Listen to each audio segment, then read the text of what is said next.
Nous allons donc poursuivre notre série de prédications sur le thème de la croix. Est-ce qu'en quelques mots, vous pouvez me dire ce que vous avez retenu des 3 dernières prédications, en quelques mots? Qu'est-ce que vous avez gardé en mémoire? Ou peut-être même qu'est-ce que vous avez mis en pratique?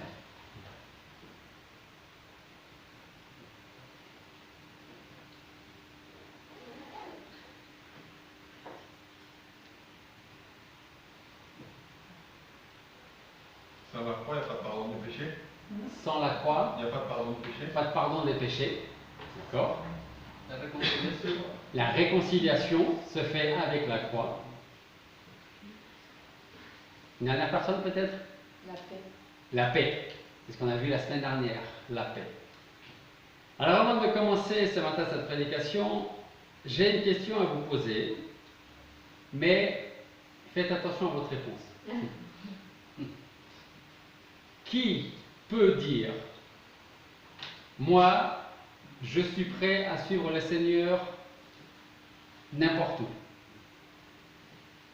Est-ce que quelqu'un est capable de lever la main?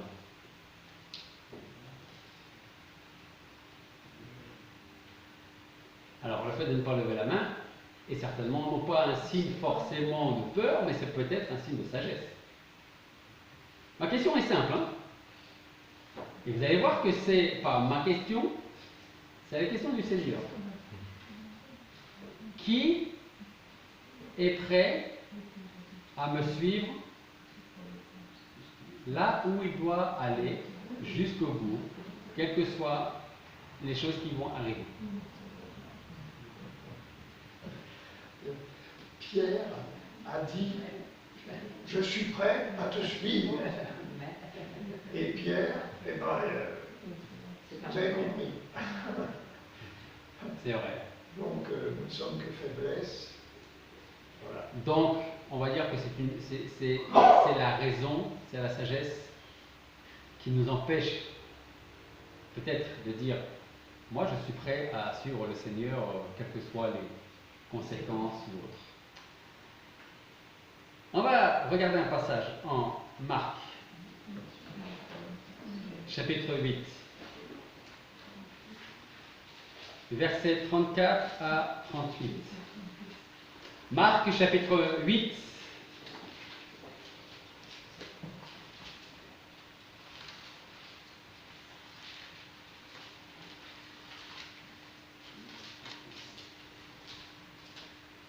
avant de lire ce passage, je vais revenir un petit peu sur ce que nous avons vu. Moi, je vais éteindre la lumière, mais en fait, ça me gêne plus qu'autre chose, cette lumière. Je ne vois pas mon texte. Ça va mieux. Dans les 3 semaines qui ont précédé, nous avons donc parlé de la croix de Christ.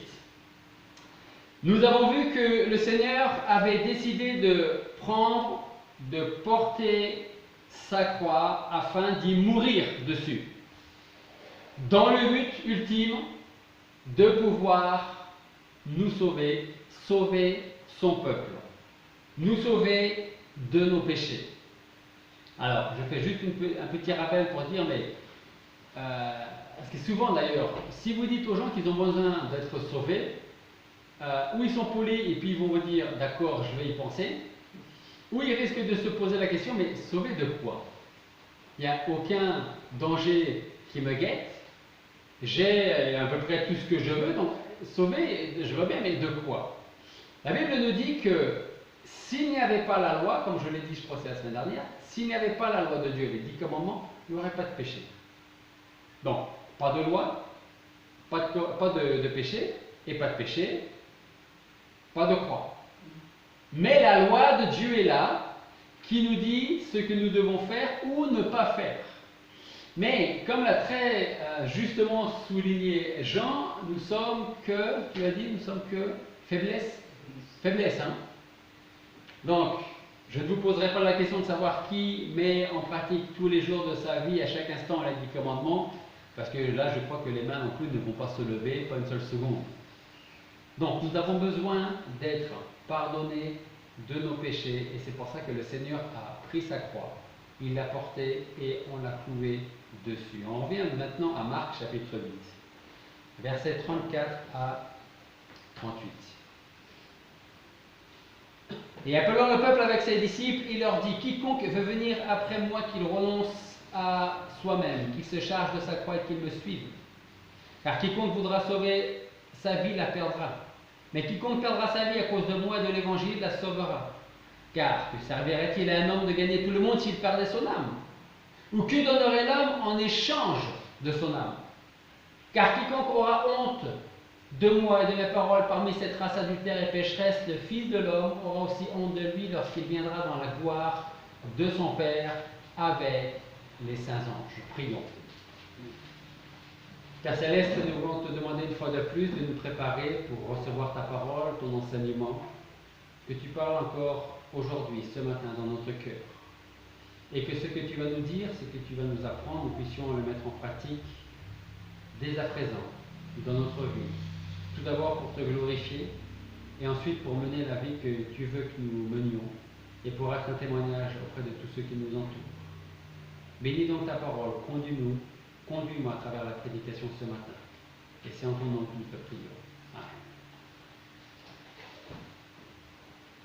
Bien avant la crucifixion du Seigneur,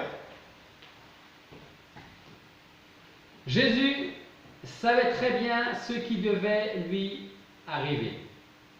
C'est pour ça qu'il est venu ici-bas. C'est pour cela, Matthieu, qui nous dit qu'il annonce à ses disciples qu'il fallait qu'il aille à Jérusalem. C'est le Seigneur qui parle à ses disciples.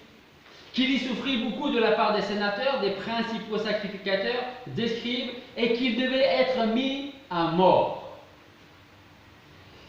Pourtant, le Seigneur ne recule pas devant ce qu'il attend. Si nous savions que, en empruntant un chemin qui va forcément nous mener à la mort, est-ce que nous le prendrions? Si à côté, il y a un autre chemin qui nous permet de rester en vie, nous sommes faiblesses, n'est-ce pas?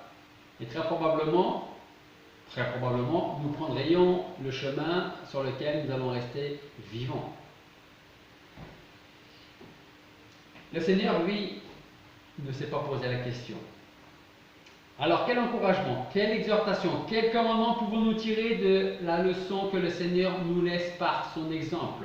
Lorsqu'il dit: quiconque veut venir après moi, qu'il renonce à soi-même, qu'il se charge de sa croix et qu'il me suive.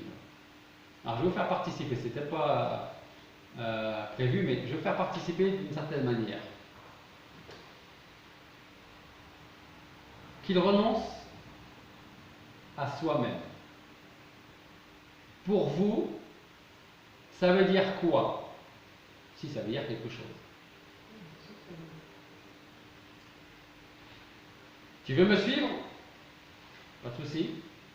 Renonce à toi-même. Est-ce que quelqu'un peut, selon lui, me dire qu'il renonce à soi-même? Ça veut dire quoi pour vous?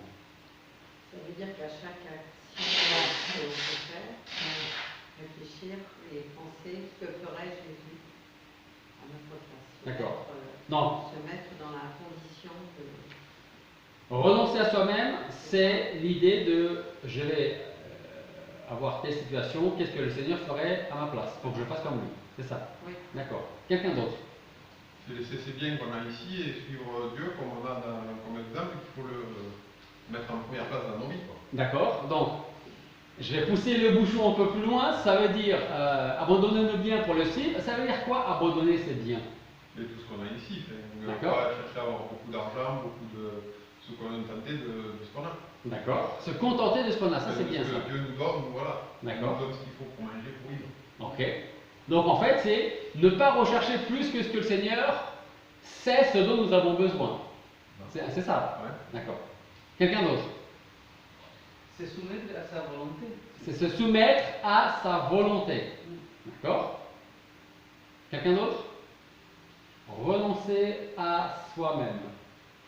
Pour moi, c'est chercher premièrement à glorifier Dieu et ne pas écouter ses désirs, ses intérêts personnels, chercher plutôt à voir les intérêts des autres avant. Donc, recherchez premièrement, je répète juste pour qu'on puisse entendre, recherchez premièrement l'intérêt, la volonté du Seigneur, comme Matthieu, on lit en Matthieu chapitre 7, si je ne me trompe pas, cherchez premièrement le royaume de Dieu. Et si on cherche le royaume de Dieu, on va chercher d'une certaine manière à glorifier Dieu, à penser aux intérêts des autres avant ses propres intérêts. Quelqu'un d'autre? Parce que c'est bien de lire un passage, hein, c'est super, mais il faut savoir ce qu'il veut dire et comment il nous touche. Donc, une dernière personne, peut-être. Il y a des mois et des mois que je regarde, j'ai pensé à la croix. Ouais. Et elle est faite donc d'une barre verticale et d'une barre horizontale. Je vous apprends rien.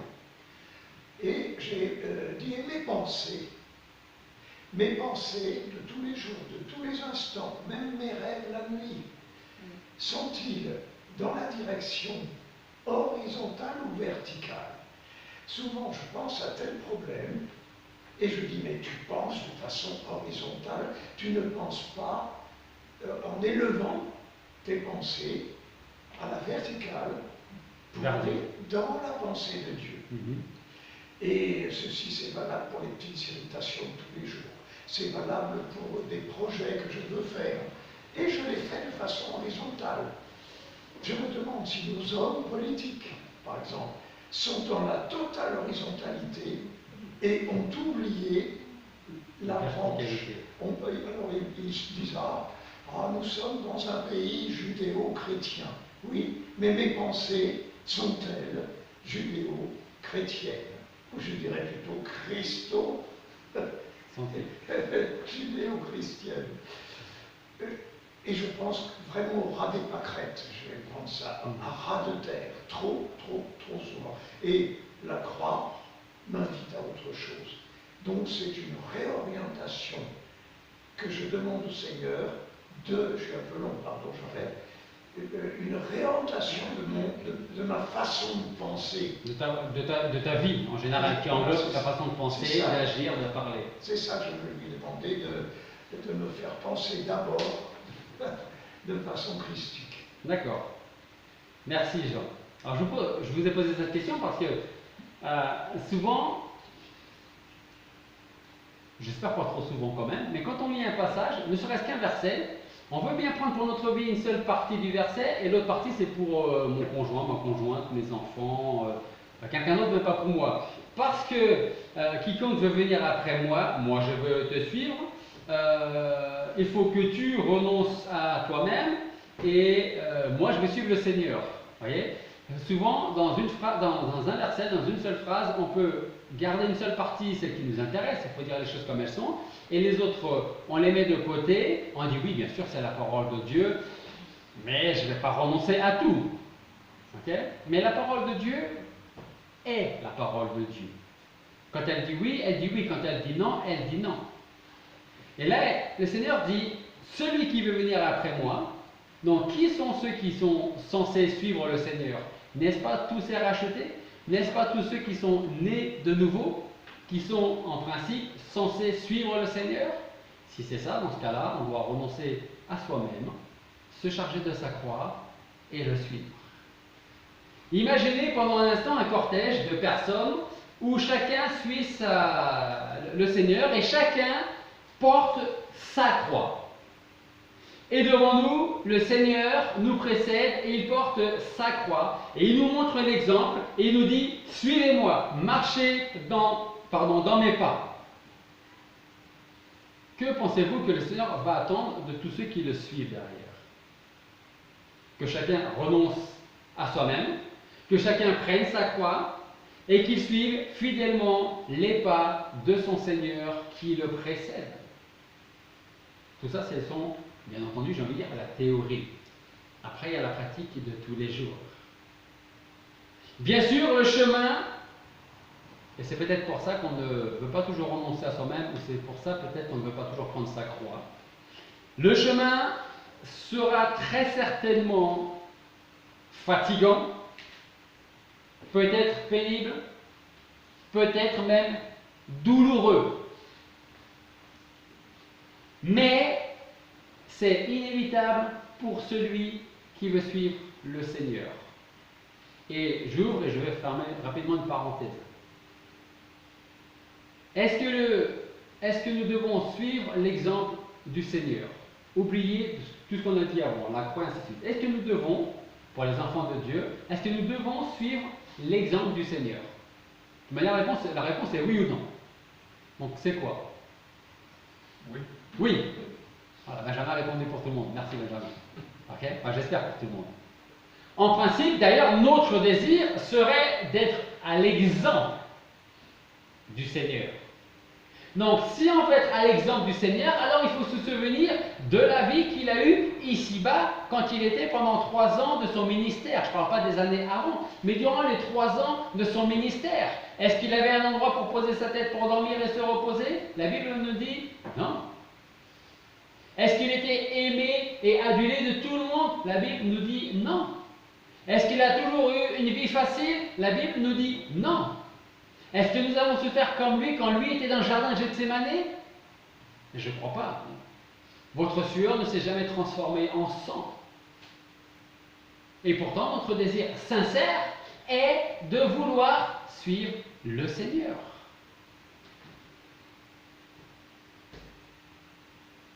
Si nous voulons suivre le Seigneur, il nous faut obligatoirement prendre la croix qu'il nous donne et non pas la croix que nous voulons porter. Parce que ça peut être un piège dans lequel nous pouvons aussi tomber. Moi, je veux suivre le Seigneur, je veux te suivre, Seigneur, mais c'est moi qui fixe les règles, les limites. Tu me demandes de te suivre, moi je te réponds oui, mais c'est moi qui choisis ce que je vais faire ou pas faire. Ça, c'est pas suivre le Seigneur. Ça, c'est suivre ses propres désirs, sa volonté. Alors une question se pose quand nous lisons les paroles du Seigneur. Quiconque veut venir après moi, qu'il renonce à lui-même, qu'il se charge de quoi? De sa croix. Pas de la croix d'un autre. De sa croix. Alors j'ai envie de vous poser la question ce matin. Quelle est votre croix? Alors, je ne vais pas répondre à cette question, mais plutôt y répondre pour vous. Quelle est votre croix? Celle que le Seigneur vous a donnée, a portée. Peut-être est-ce l'abandon des plaisirs du monde. Peut-être est-ce la nécessité d'endurer les reproches ou la méchanceté. Peut-être est-ce le fait de rester dans une certaine pauvreté. Peut-être est-ce la persécution ou la perte des biens matériels pour l'amour du Seigneur. Mais peut-être que votre croix, à un moment ou à un autre, si elle peut être difficile à porter à certains moments pour vous, peut-être que votre croix peut être aussi une bénédiction pour d'autres. Et vous savez pour qui elle peut être une bénédiction, à votre avis? Pour ceux qui vont venir après vous. Parce qu'il y a quelquefois des croix, des fardeaux en commun. Et peut-être un jour, dans votre sagesse, c'est-à-dire quand vous serez peut-être un peu plus âgé, vous allez rencontrer quelqu'un qui va avoir certains points communs avec votre croix quand vous aviez son âge. Et c'est vous qui allez pouvoir le dire, voilà comment moi j'ai pu transporter ma croix avec l'aide du Seigneur. Et c'est comme ça que nous allons devenir une aide pour ceux qui vont nous suivre. Comme ceux qui nous ont précédés peuvent être une aide pour nous. Une chose est certaine, ma croix, c'est certainement l'abandon de toute chose entre les mains du Seigneur. Renonce à toi-même. Si on n'est pas prêt à tout abandonner entre les mains du Seigneur, alors on n'est pas prêt à renoncer à soi-même. On laisse des choses, mais on en garde d'autres. Ma croix, c'est aussi l'acceptation de la volonté de Dieu dans la patience. Et chacun pourra reconnaître que ce n'est pas toujours facile d'attendre ou de patienter, de subir. C'est l'acceptation de la volonté de Dieu dans la patience et dans la reconnaissance. Ma croix, c'est celle que le Seigneur, dans sa bonté et sa sagesse, a su choisir pour moi, parce que ma croix n'est pas la vôtre et la vôtre n'est pas la mienne. Alors parfois notre problème, c'est de vouloir dire au Seigneur, qui pourtant, on le sait, est omniscient, omnipotent, il sait tout, il connaît tout, et parfois quand même, d'une manière ou d'une autre, on a tendance à vouloir le dire d'une manière ou d'une autre. Peut-être que tu t'es trompé dans le choix de la croix que je dois porter. Parce que ma croix, je pense que mon frère ou ma soeur en Christ serait plus apte à la porter. Est-ce qu'on ne réagit pas comme ça parfois, même inconsciemment? En fait, on est en train de dire au Seigneur, tu t'occupes de ma vie, mais si tu pouvais t'occuper autrement de ma vie, ce serait mieux. Et ma croix, si tu pouvais la donner à un tel ou à un tel, ce serait mieux. Et moi, j'aimerais bien prendre sa croix. Mais vous savez, on dit, il y a un dicton, c'est pas un proverbe, il y a un dicton, je ne sais pas si ça se dit en Angleterre, en Hollande, on dit que l'herbe est toujours plus verte chez le voisin. Hein? Et la croix a toujours, on a toujours l'impression que la croix de l'autre est plus légère que la croix qu'on a à porter nous. Ou il y a encore un dicton qui nous dit, on sait ce qu'on perd, mais on ne sait pas ce qu'on va récupérer. Je vous dis ça parce que, consciemment ou inconsciemment, on dit au Seigneur, tu t'es trompé dans le choix de la croix que je dois porter. Alors parfois on ne va pas le dire de cette manière, parce que nous on va être un petit peu plus subtil peut-être. On va plutôt le dire, ma croix, Seigneur, est un peu trop grande, et pourtant je veux te suivre. Je veux m'abandonner à toi, mais ma croix est ou trop grande, elle traîne derrière, ou alors ma croix est trop lourde, donc puisqu'elle est trop lourde, eh bien, j'avance moins vite. Mais est-ce que le Seigneur nous demande d'avancer vite? Ou est-ce que le Seigneur nous demande d'avancer avec sa croix? Le Seigneur nous répondra,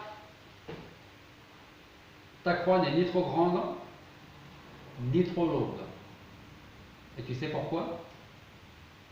Parce que c'est moi qui te l'ai donné. Et je sais de quoi tu es capable. Je sais ce que tu peux supporter ou pas. Et je ne te donnerai rien que tu sois incapable de supporter. Mais ce n'est pas que les Français qui râlent. Hein. C'est la nature de l'homme qui dit toujours, moi je veux bien, mais. Vous savez, les enfants, quand ils ont fait une bêtise, quand on les voit encore la main dans le sac, on lui dit, c'est toi qui as fait ça. Oui, mais. Vous n'avez jamais dit, vous, oui, mais. Hein?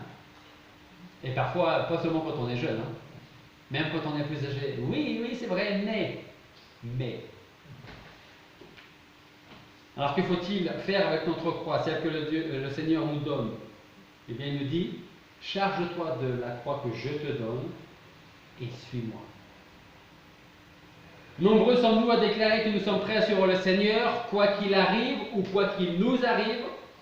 Nous serions prêts, comme l'a souligné Jean, à faire un peu à l'exemple de Pierre, à lui dire, Seigneur, je veux être même mieux que Pierre, parce que Pierre a dit, je vais aller avec toi jusqu'à la mort et même être mis en prison s'il le faut. Mais Pierre n'a pas tenu ses paroles, mais moi je vais être plus fort que Pierre. Moi je veux vraiment te suivre. Et si je dois aller en prison, j'irai en prison. Si je dois mourir, eh bien je mourrai. Je mourrai, pardon. Comme nous avons dit, je mourrai. Alors non, on n'est pas mieux que Pierre, croyez-moi.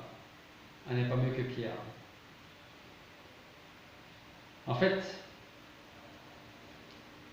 parfois on peut ressembler à Pierre, et parfois on peut ressembler au jeune homme riche. Tout le monde a entendu parler du jeune homme riche qui vient voir le Seigneur. Et il dit, c'est en Marc chapitre 10, verset 17, le jeune homme riche vient, et on lit à partir du verset 17, comme il sortait pour se mettre en chemin, un homme accourut, s'étant mis à genoux devant le Seigneur, et lui demanda, bon maître, que dois-je faire pour hériter de la vie éternelle? C'est une bonne question qu'il a. Hein? Qu'est-ce que je dois faire pour recevoir la vie éternelle? Il y a un certain intérêt.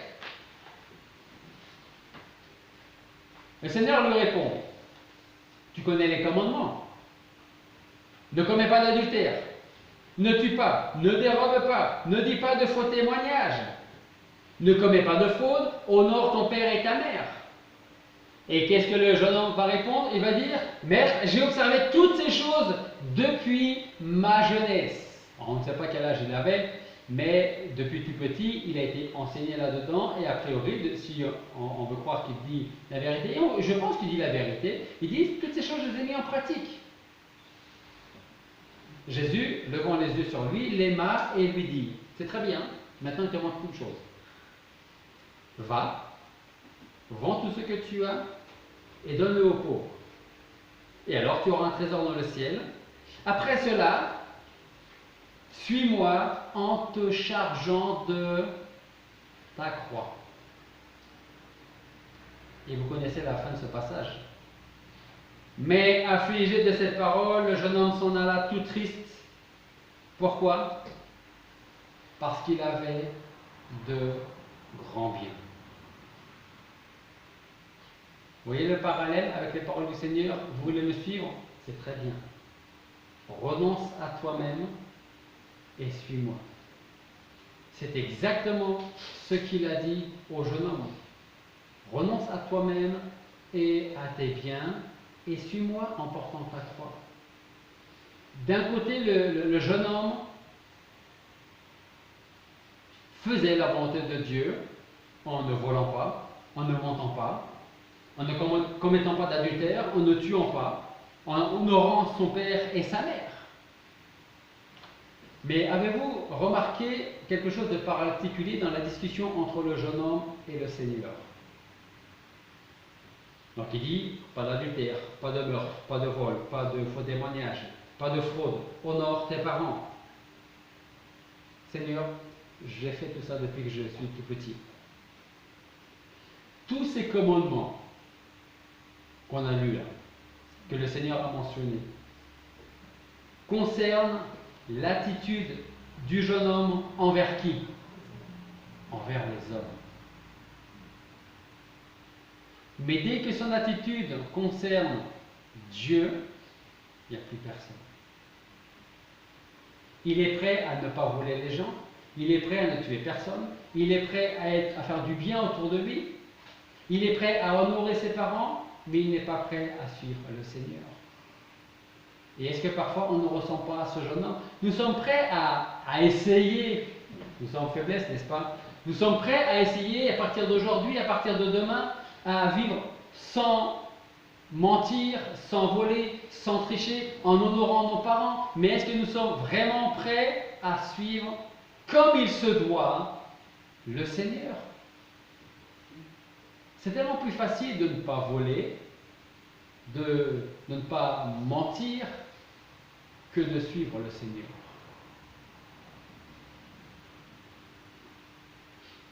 Parfois, c'est donc la même chose en ce qui nous concerne. Nous voulons bien suivre le Seigneur dans certaines conditions, dans certains domaines, mais pas dans d'autres. Ce qui va nous pousser à dire « ma croix est trop grande, ma croix est trop lourde, je ne peux pas la porter ». Sommes-nous donc prêts à prendre notre croix et à suivre le Seigneur? Elle est là la question que je pose de la part du Seigneur lui-même. C'est lui qui nous dit « vous voulez me suivre? C'est super. Alors prends la croix que je te donne. Pas celle que tu as envie d'avoir sur les épaules et suis-moi. » À le suivre par un choix délibéré, sans chercher à choisir la croix que nous voulons porter. Cette croix que Dieu nous donne ne sera jamais trop grande, jamais trop lourde. Par contre, c'est avec patience, avec persévérance, avec endurance qu'il faut la porter. Et même si le chemin que nous prenons avec la croix semble long, avec l'aide de Dieu, ce chemin n'est pas impossible. Il faut suivre le Seigneur, parce que c'est ce qu'il nous demande. D'ailleurs, je crois que tous ceux qui sont nés de nouveau ici sont passés par les eaux du baptême. N'est-ce pas? En principe, si vous ne vous êtes pas fait baptiser ici, si vous êtes fait baptiser dans une autre église, il y a de fortes probabilités, de fortes chances que celui qui vous a baptisé vous ait posé une question. Est-ce que tu es prêt à suivre le Seigneur?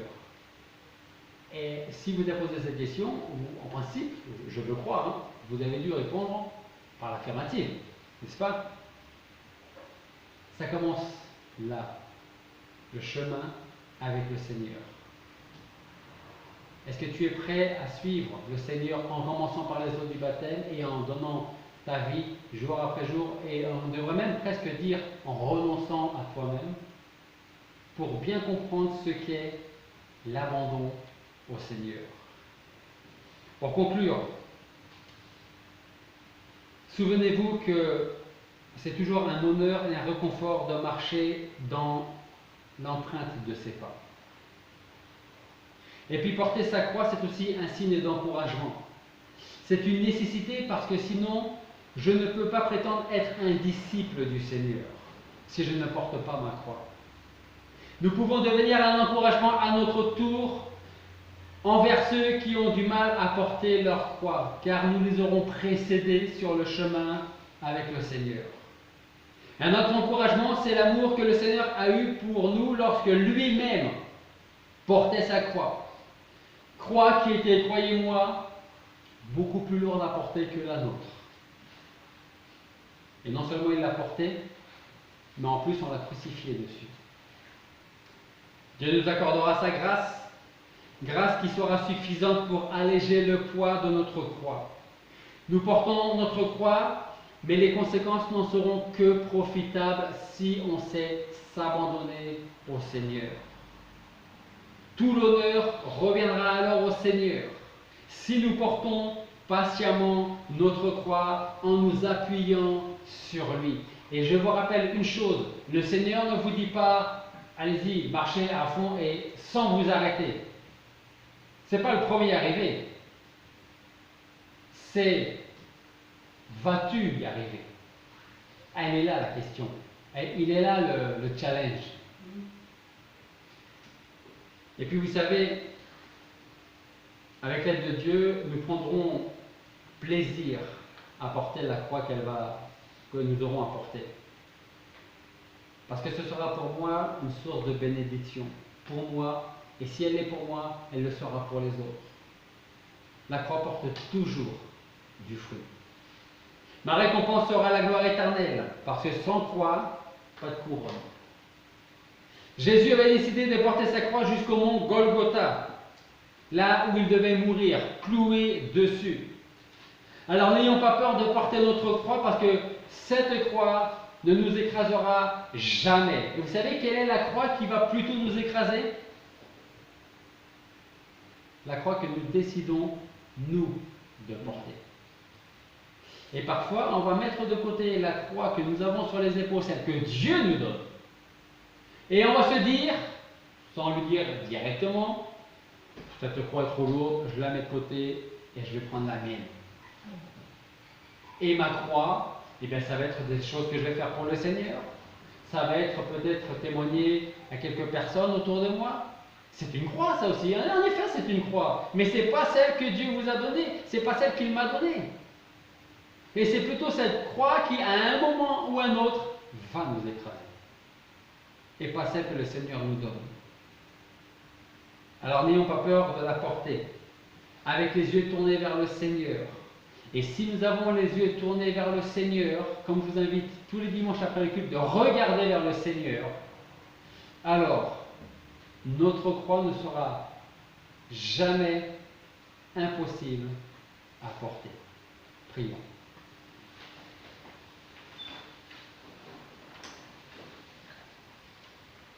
Père Céleste, nous voulons te remercier pour l'exemple sans pareil de notre Seigneur Jésus-Christ qui a porté sa croix. Il est descendu ici-bas parmi nous en sachant déjà quelle était cette croix qu'il devait porter. Il savait qu'il devait être cloué, crucifié dessus, pour prendre sur lui nos péchés. Alors en effet, Seigneur, tu as non seulement porté ta croix, mais une fois que tu étais dessus, tu as aussi porté nos péchés.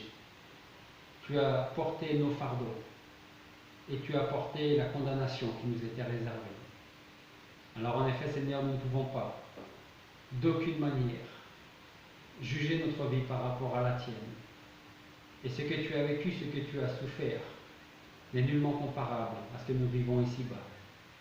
Aide-nous à nous en souvenir, à nous le rappeler. Aide-nous, Seigneur, aussi à marcher selon ta volonté, à regarder toujours vers toi et en portant patiemment la croix que tu nous donnes. Seigneur, si parfois cette croix peut paraître lourde, c'est aussi peut-être parce que nous nous reposons sur nos propres forces, nos capacités, notre endurance. Mais comme nous l'avons dit, nous sommes faibles et sans toi nous ne pouvons rien faire. C'est donc seulement avec toi que nous pouvons porter la croix jusqu'à ce que tu reviennes nous chercher. Seigneur, que notre vie soit un témoignage pour toi, un témoignage pour ceux qui nous entourent. Et nous te demandons, Seigneur, de nous aider à la porter, cette croix, pour ta gloire. Et c'est en ton nom que nous te prions. Amen.